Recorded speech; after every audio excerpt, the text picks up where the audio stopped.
আমি সরকারের কাছে আবেদন করব যে ছেলেগুলো এই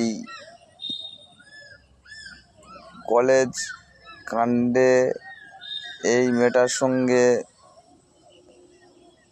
যুক্ত, এই নোংরা কাজে যারা যুক্ত তাদেরকে কসবা থানা বলুন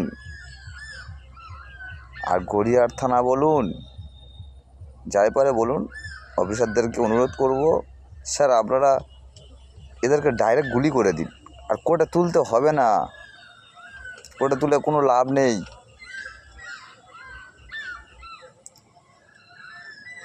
মানে আমাদের রাজ্যে পাগলা কুকুরের সংখ্যা বেশি গেছে, এদের ইঞ্জেকশান বা এদের সুস্থ করে তোলার কোনো প্রশ্ন নেই। এখানে ডাইরেক্ট গুলি করে দিন, দিয়ে এনকাউন্টার বলে চালিয়ে দিন, তাতে যা হবে হবে। মানুষের মনে একটা ভয় থাকা উচিত।